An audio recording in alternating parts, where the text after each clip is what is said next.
Appreciate all of you being here, some of it on very short notice. We're going to do this in two parts. The commissioner has to return back to the meeting, so we're going to hear from the commissioner first. He'll be followed by the visionary for Mercedes-Benz Stadium and the owner of the Atlanta Falcons, Arthur M. Blank. We'll then get a picture with Arthur and Roger, and then we're going to excuse the commissioner to go back to the meetings. And then we'll have a chance to hear from our state delegation. With that, we'll turn it over to Commissioner Goodell. Well, thank you. I know you all, this is not new news, but we want to officially say congratulations to the Atlanta Falcons and the Atlanta community for hosting Super Bowl 62. So congratulations to all of you on that. So.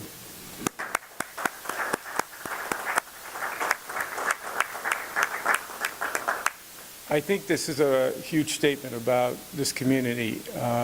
Atlanta, their leadership, both in the public sector and the private sector, they have been known on a global basis as the city that can make things happen, brings great events, reflects the best of America and the best of this country. And I think, you know, the Mercedes-Benz Stadium has also become known as one of those stadiums that because of the tremendous original work that was done, but also to keep it up to pace.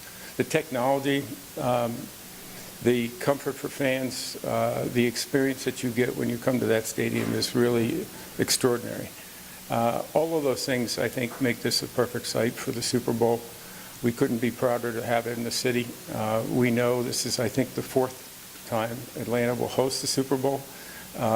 We have no reservations, nothing but optimism as we go forward about what we think will be a great experience for our fans and I think the NFL. This doesn't happen without great leadership, and Arthur Blank is that leader in our room for this community. The respect he has in that room, the respect I think he has in this community and around the world, he is a game changer. He makes things happen, and I think all of us are so proud to support him. He deserves this. This community deserves it. But Arthur, thank you for that great leadership. And I also want to thank the Atlanta Super Bowl Host Committee. I don't know if Dan's here, where he is, but Dan's over here. But and so many of his team, the public leadership, thank you. These types of events don't happen with a great partnership, without a great partnership, both on the public and private side. And we really feel like we're in great hands. We will sleep well, and we look forward to being here for Super Bowl 62. So thank you all. Arthur?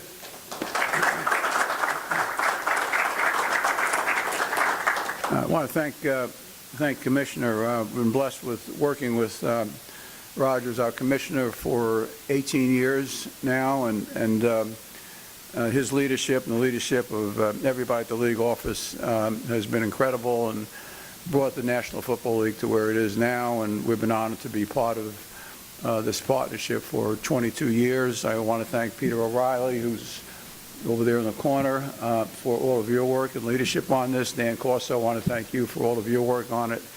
I also want to thank all my NFL partners. There's a lot of things that go into making a decision about where the Super Bowl is going to be, and obviously everything that the commissioner expressed is all paramount, but their belief in our franchise, their belief in the city, their belief in the state, their belief in our ability to support another Super Bowl. This will be the second Super Bowl we're hosting in within a decade in Mercedes-Benz Stadium. The other group that I really want to make sure we get special thanks to is our own internal leadership team that's been working on this bid for quite some while now. There's a long list of them. I want to thank them all for their efforts and their work on behalf of Atlanta, on behalf of the Falcons, and what have you.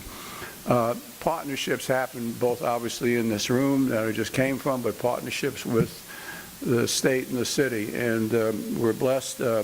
Governor Kemp is traveling internationally today, cannot be here. Lieutenant Governor Jones is here, Speaker Burns is here, Mayor Dickens, who is every place I am ever. He is here today. So we're thrilled really to be able to accept this, this responsibility. There's a long list of events that are coming up for Atlanta. I think Rich is going to mention them a little bit later, but they certainly include the College National Championship this year, FIFA World Cup games 2026, 2025, FIFA World Cup itself in 2026, the SEC Championship on a yearly basis, and now obviously the men's Final Four in 2031, and obviously adding Super Bowl 62 to that long list in 2028. So Mercedes-Benz Stadium was really built to accommodate events of this magnitude and support Atlanta, support our community, support everything that we believe in. The evidence of that, I think, in part, is that in the last 2 years, the NFL, as voice of the fan, has voted, our fans nationally have voted, I'd like to say internationally, but nationally, have voted our stadium either number 1 or number 2 in terms of game day experience, and for the last 6 years have voted us number 1 in terms of food and beverage experience, and we're the only sports venue in the United States to have a clean platinum certification. So in all areas that we care deeply about and our community cares deeply about, we try to provide that leadership. So thank you again to everybody involved. Our partners will hear from you shortly. Appreciate all of our support from our fans, our leaders, to make this a reality for Atlanta. Thank you so much.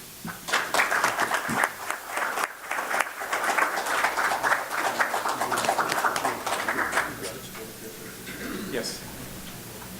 Take a picture with Commissioner and Arthur, and then we'll bring Peter.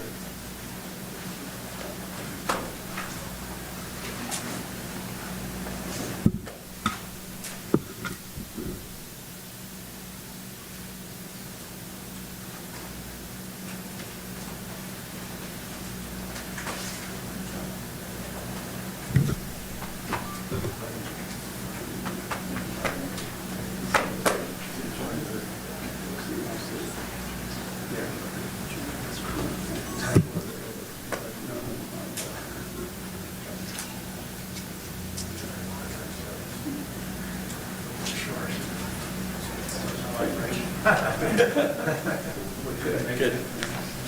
Thank you.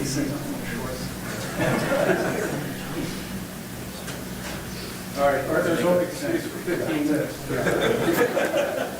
Thank you. With that, we'll excuse the Commissioner. We're going to keep Arthur up here and Peter for a short Q&A. Please, we have 2 mic runners. Please state your name and affiliation and who your question is for. We're going to start with Ben Fisher right over here. This question is for Arthur. Arthur, looking back at the Yes, sir.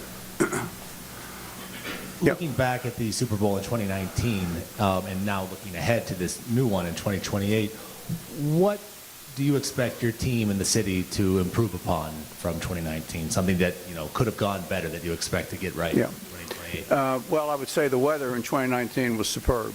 So we'll root for the same weather we had then, and hopefully we will. But the experience, I think, everything about downtown Atlanta, all the walkability, connection to the hotels, connections to the restaurants, connection to the airport, connection to mass transit, everything that makes Atlanta so livable are things that I think the NFL appreciates, our fans appreciate it, and people who travel here. It'll be interesting. There'll be less public space, and Peter mentioned this in his comments earlier on the floor, but there'll be less public space because of all this incredible, beautiful development we're seeing downtown. So that'll be more interesting, and I think our fans will find that. Fans for the NFL will find that engaging as they come here for a visit. But we expect, we've invested close to $200 million additionally in the stadium since it's been opened in the last couple of years and over the next few years. So the stadium itself is going to be incredible, and the community will do the usual embracing. And it's not only about the facilities, it's always about the people. And that's why I mentioned earlier what I did about the way fans feel in our building. It's not just about how things look and what have you, but it's really how do we make them feel. And we're looking forward to making all fans that are visiting us for Super Bowl 62 feel incredible as they have been. So, thank you. You, Orlando, that better? Hey, Arthur, could you discuss... You always have me every week. You need to ask questions of Peter here. Yeah. Well, we'll get to Peter. Okay. Sure. Could you discuss the process and how it's had changed over the years in awarding the Super Bowl to the cities? Well, what would happen in the past, and many of you are probably aware of that, is that a number of cities would be bidding. At the same time, they would come here, we'd bring this group and maybe others, and be here for basically the better part of the day, 3 or 4 different cities, and we'd be making presentations, and one would be voted to win, and 3 would go home. And I think the NFL concluded, I felt this way personally, but the NFL concluded that there's nobody connected to the NFL that's a loser or shouldn't feel that way at all. And so I think the process has changed, and Peter can describe it in much more detail, but the vetting process and the cyclicality of which cities are encouraged and when they can line up and they raise their hands and do the bid work, et cetera. So it's become much more refined, I think, and I think it gives the cities an opportunity to do a better job in even planning than they've had before. So let me flip it. Peter, do you mind? Could you answer that too? Because you probably... I think Mr. Blank covered it really well, but I think we made that decision a while ago. You've seen other properties go this direction and take our lead on it in terms of really thinking about the horizon, identifying that city. We've got very clear standards and specifications that have to be met, and work with our committee to identify that city, and then spend the time to get it right and make sure we're aligned. And that process previously, it didn't feel right. It didn't feel like the best process for the NFL. And I think since we've gone to that, I think we've only gotten better in terms of the partnerships we've formed, because we've spent, I was talking to Dan about this earlier, you spend the time during this process to really lock arms, answer and solve the tricky parts of the equation during the bid process versus spinning a few different plates and at the surface level and voting on one and then sprinting to the finish line. We sorted out a lot together that I think will make us better come 2028. So we're proud of the process. Shout out to Matt Shapiro over here, who is the architect of that new process. Go to Justin Felly back there. Mr. Blank, what does it mean to you, and what do you hope it will mean to the city of Atlanta to have Super Bowl 62 back here and to also have all of the other events, worldwide events, that will be here over the next few years? It means a great deal to me personally as well as professionally. I've been in Atlanta since 1978. When I moved here, there was less than 1 million people living in the greater Atlanta area. Today, there's a little over 8 million living in the greater Atlanta. And so to see Atlanta grow, and not only grow, but to prosper, in all ways and every way we can imagine, and be able to have downtown Atlanta be the heart and the hub of the city is a beautiful thing. And to see the growth around downtown, to see the growth to the west side, to see the betterment we see in those communities that are historically important to everybody, not only in Atlanta, but across the nation, I think is very important. So for me personally, it's all about service. It's all about giving back. It's all about why I personally do the things that I do. We're trying to make a difference in other people's lives, and I think hosting these kind of events for people that are in the building, when they come together, they are together, they're connected to each other personally, emotionally, much more of what we need today in the world, and we experience that within the Mercedes-Benz Stadium.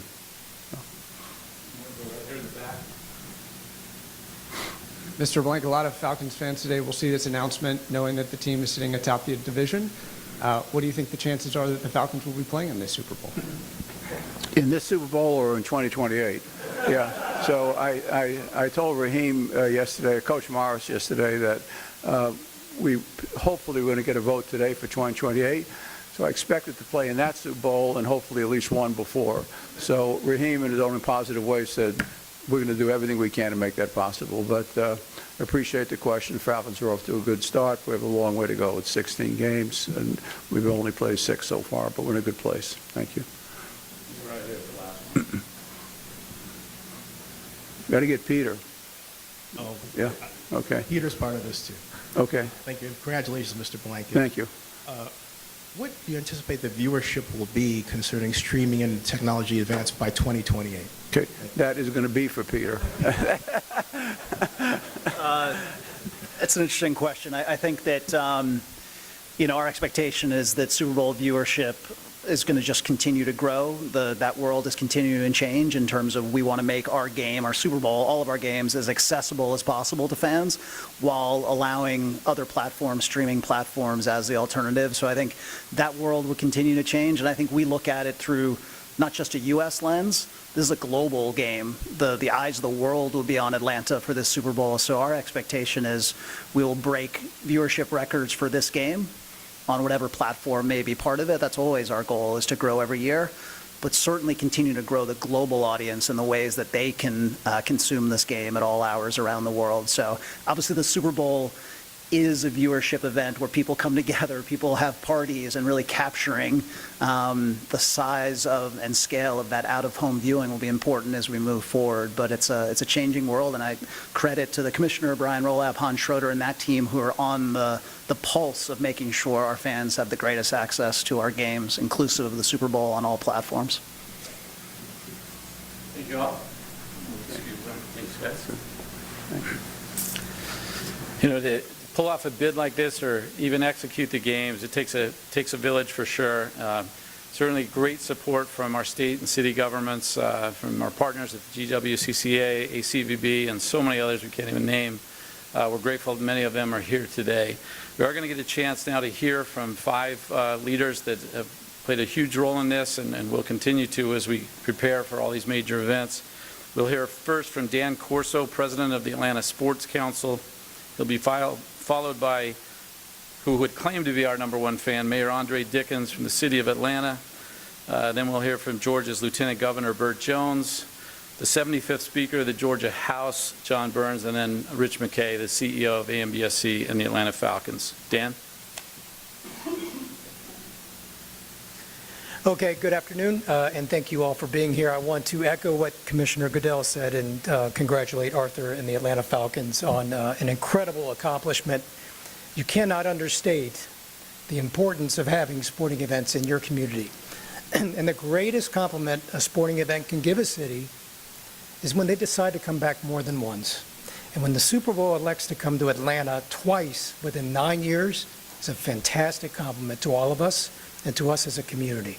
And I want to congratulate everybody that was involved in this. And Brett, you did a good job of naming the organizations, because it took a lot of people and a lot of organizations to go through the new process that the NFL created for this.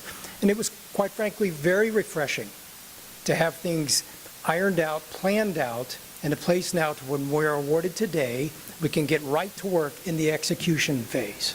So credit to Peter and Matt and the leadership at the NFL for this new process. Credit to everybody in this room that was a part of the bid process, and now all of you that will be a part of the planning process. You heard it earlier, the long list of events that are coming through this community and through this state really is second to none than any city in the country. There is not a city that does big sporting events better than Atlanta, and that is because of the collaboration and partnership between all the organizations, from the state to the city to the local private community. We are on a great, great roll, and I think there was a question earlier about the differences between Super Bowl 28 and Super Bowl 19. I will tell you something that's going to be the same, and that's the consistency and the cohesiveness of all the organizations working very well together to put on a great event. So it cannot be done without great state and city leadership. We're thankful to have that. We're thankful to have that representation here today, and I'm honored to hand it off to Mayor Andre Dickens to talk through that. Mayor. Good, thank you. Good afternoon, and thank you, Dan, for that introduction, and thank you for your hard work and your whole team at the Atlanta Sports Council.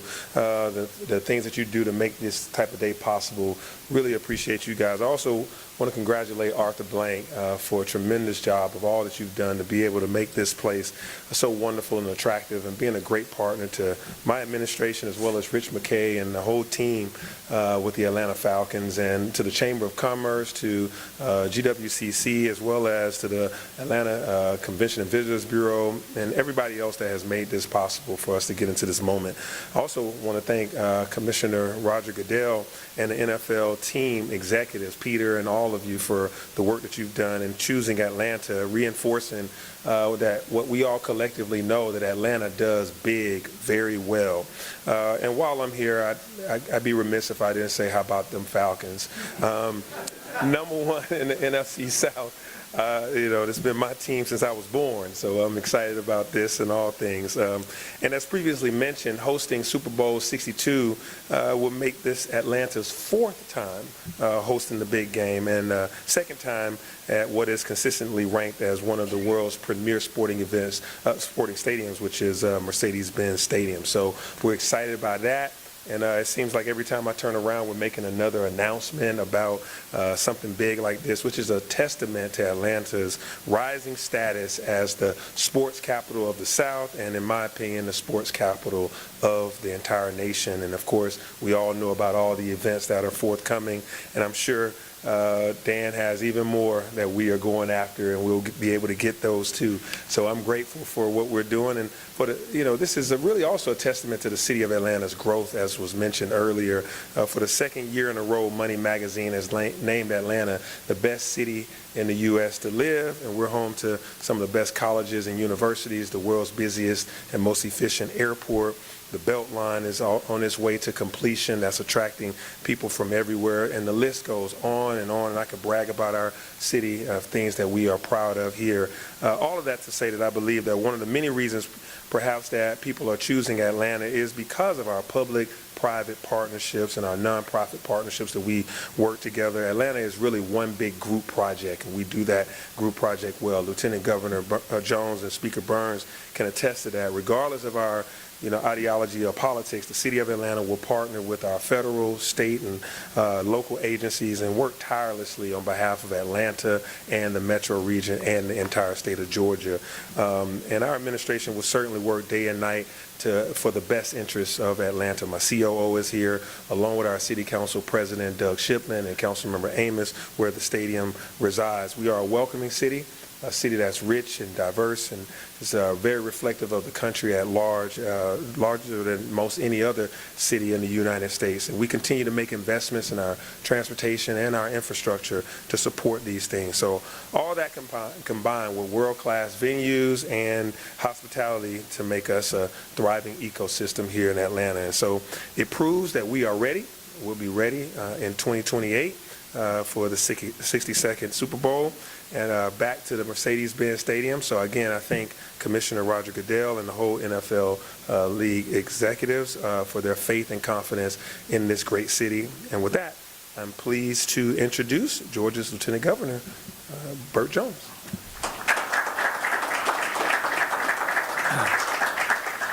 Good afternoon. Thank you, Mayor Dickens. I appreciate that introduction, and you summed it up perfectly, Mayor. And it is an exciting day for the city of Atlanta and for the state of Georgia. I'm excited about being a part of this day.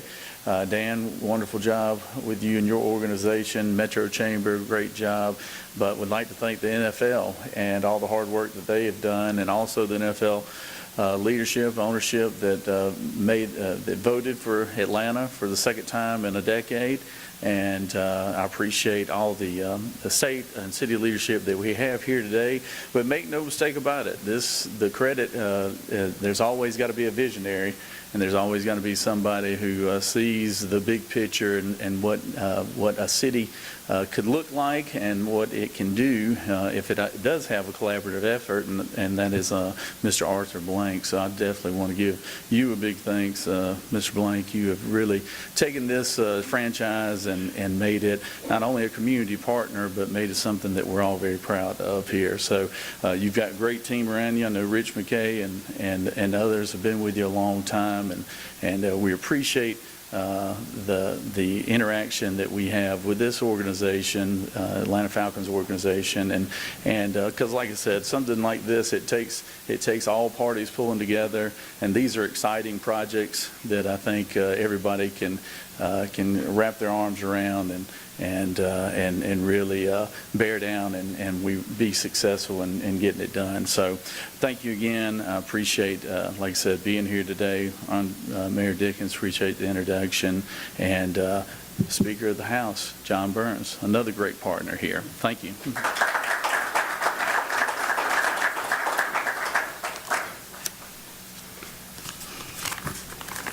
Well, good afternoon, everyone. Today just further cements, that's a great day to be a Georgian, Mr. Blank. It's a great day to be a Georgian. Thanks to the Commissioner and all the partners within FL for bringing this event back to Georgia. But Mr. Blank, I would pause here and say, for all of the things you've done, not just in sports, but health care, you have made a difference in people's lives in Georgia. And I want to personally thank you for your commitment to all your neighbors. Thank you for what you've done, and certainly many other things on the horizon that you'll do for us. Thank you so much. Today's announcement makes it clear. The biggest players on the largest stages in sports come to play in Atlanta. There's no doubt about that. But you know, here in Georgia, we're focused on the team. We're focused on the team. Economic development is a team sport for us here. We work with the city and our state leaders and with the governor to make sure, and all our local partners with the private sector to make sure we bring these great sporting events that are always championed, these great opportunities for Georgians, to bring these events to Georgia. And we're proud of the work that my colleagues in General Assembly have done as well when we look to bring these sporting events here to Georgia.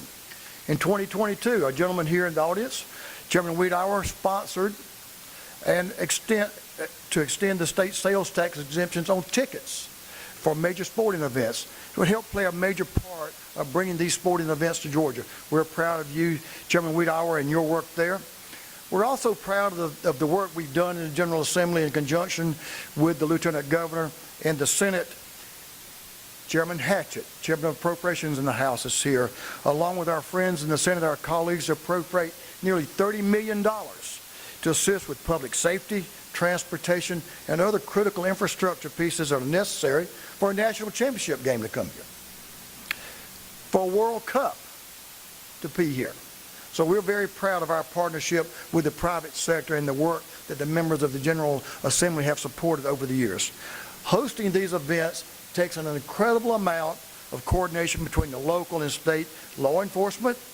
We're proud to continue supporting our heroes that make this possible, Mayor. For Georgians, for NFL fans, and for visitors who come to this great city, so their safety and the enjoyable experience will be part of their experience in Atlanta. When they come to our state, they should feel safe, and we're working hard, and we have a great partnership to make them feel just that way. Now, we in Georgia understand the incredible impact these opportunities are having on our state's economy, generating millions of dollars in income for businesses of every size, not only here in Atlanta, but around our state, Mayor. And Mr. Blank, we are appreciative again of the work you're doing to make sure that happens. We're going to continue to make sure that Georgia is the best place to live, work, raise a family, and I like to add, have a little fun. And that's going to be part of what we're doing here.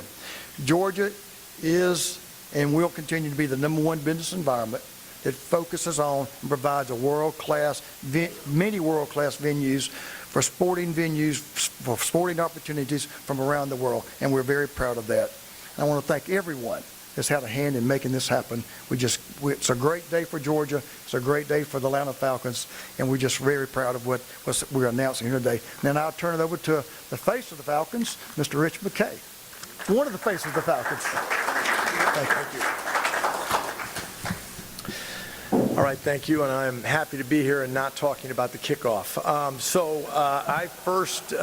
I want to thank, on behalf of our organization, the NFL, Commissioner Goodell, Peter O'Reilly, Matt Shapiro, all those people, because I do want to say that this hadn't been going on for 3 weeks. We've been working on this a little longer than that, and there are a lot of people that did a lot of work in our organization. You have Tim Zalowski, you have Greg Beatles, you have Josh Blank, you have Dietmar Exler, you have all of our lawyers. We have a bunch of people that have been working on this. This is not a simple transaction.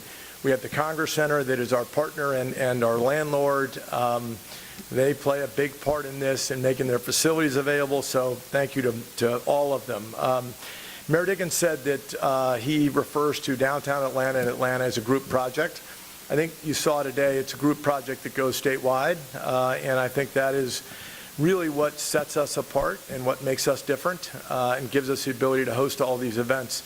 Arthur is the one that supplied the vision for the stadium, and then we've got people like Nathan Deal, who stepped in as the governor and gave us the opportunity to build the stadium. But we got the opportunity to build the stadium in the George World Congress Center space, which involved Frank Poe and a Congress Center authority. There's a lot of people that played a part in this, and we just want to make sure we say thank you to all of them. One thing we like about what's going on with where the stadium is, if you go to that facility today and you look around, you will not recognize it. Arthur brought it up. Peter O'Reilly brought it up. We used to have a lot of land around us that was open. It won't be open long. We have a $5 billion development going right next to us at Centennial Yards. We have South Downtown, which is right across the Nelson Street Bridge, that will be an incredible project of really the redevelopment of 10 square blocks of city land. You've got, don't let me forget other ones. Well, you do have a new hotel that the Congress Center just built, the Signia Hotel, which is a 1,000-room hotel, it's a long walk. It's probably 120 yards from the stadium. So a lot has gone on, and we've tried to follow that up with Arthur's lead of what we call MBS 2.0. We've built new clubs. We're building a new club in an end zone this year. It's really a cool idea up in the 300 level. We're just trying to modernize the stadium and keep up, but we're also trying to make sure that we stay as the premier event location in the world, not the United States, but in the world, and that's what we want to do at Mercedes-Benz Stadium. So with that, I say thank you to all those people. We are happy to host you. We'll be seeing you before then. We have plenty of events for you to stop by and see us, but if you don't have a chance, then we'll see you at Super Bowl 62. So thank you. Rich, we'd like to do a quick Q&A with those five, and then we'll do a photo again with them. So same principle, we have mic runners. If you have a question, just please state your name and affiliation. Rich? We'll do the photo last. Oh, we'll do a photo last. Oh, love that. You get ready to mic. You do the questions. Okay, good. Go right here. Just don't tell me it's about to kick off. Hey, Dean, congratulations. The last time I saw you was the bid process, and I was high-fiving with you. Different now, isn't it? But how does it feel? It feels wonderful. As I said earlier, it's much different. I think Peter put it very well. We were in the room together back in Charlotte back in 2016 when we were going for 2019, and we know those other cities and what they went through in that process, and we know the disappointment that they went. We had a good day that day, but others did not. So to be able to go through it this way, Rich pointed out very well, Tim Zalowski, Josh Blank, Nick Brown, many people at the stadium, AMBSE, the City of Atlanta, the ACVB, Georgia World Congress Center, Aaron Hendrickson on our team worked very well together, closely with the NFL over the past several months on just identifying venues and methods of transportation and just real operational items to get set in stone. So now we can get into the actual execution phase. So yeah, it was a really good process. Questions? In the back. Hey everyone, it's Randall Williams, Bloomberg News. Wondering what you learned from the last time you hosted the Super Bowl and what you're looking to improve on between now and 2028. I think Mr. Blank had that question earlier. I'll repeat what he said. It actually went very well in 2019, so it's hard to improve on really well. I think the weather was fantastic. It's kind of like a day like today. But the event has gotten bigger since 19, and they require more space. And so our work with the City of Atlanta and the ACVB and the Georgia World Congress Center and many other private entities within the downtown area is to find that space with them. I think Peter and Matt from the NFL would agree that we came up with some good solutions in that regard. So again, as the event gets bigger, more fans come in, the impact is much bigger. So certainly looking forward to it. And that's just in today. They've got several Super Bowls to go before we get to 2028, so I'm sure there'll be more coming online. I'll say between, what's also going to be different is the area around Mercedes-Benz Stadium will have so much more development, more places for people to go to before the game, after the game, days before. So the Centennial Yards, South Downtown, so many areas are under right now construction and going to be open by 2028 for that game.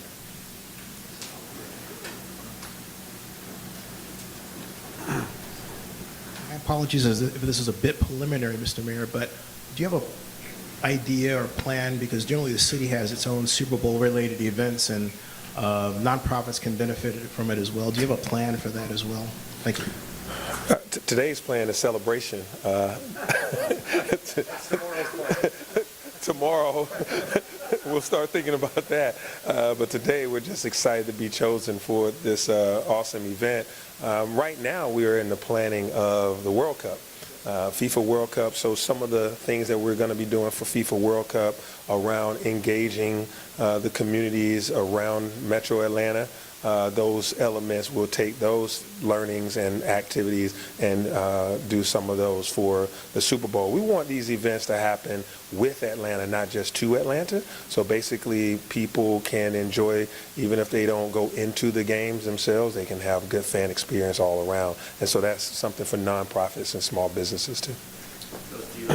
Yeah, Dear Land, Ledbetter, the Atlanta Journal-Constitution.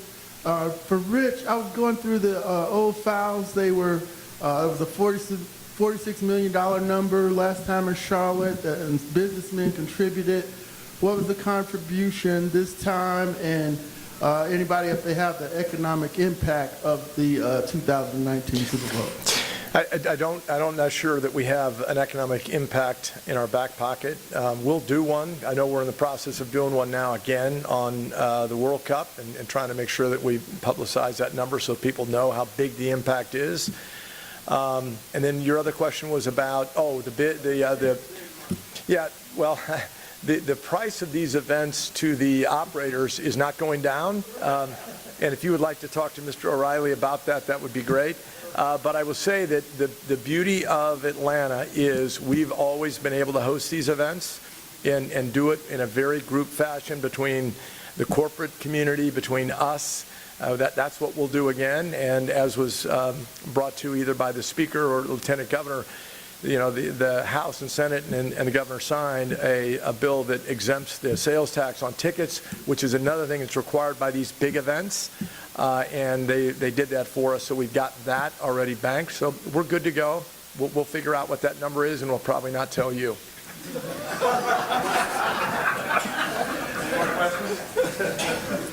All right, thank you, gentlemen. Let's get for a picture up here. Great answer.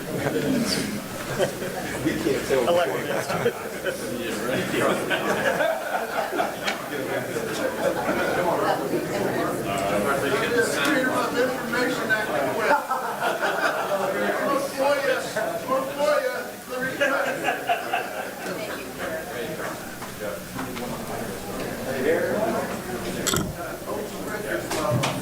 Rich, next time just say 600 minutes. All right, Kevin, Hold that, please. Hold that. Perfect. Thank you. We got one more. Oh, come on, hold on. Come on, come on. Oh, look at this. Oh, the ball.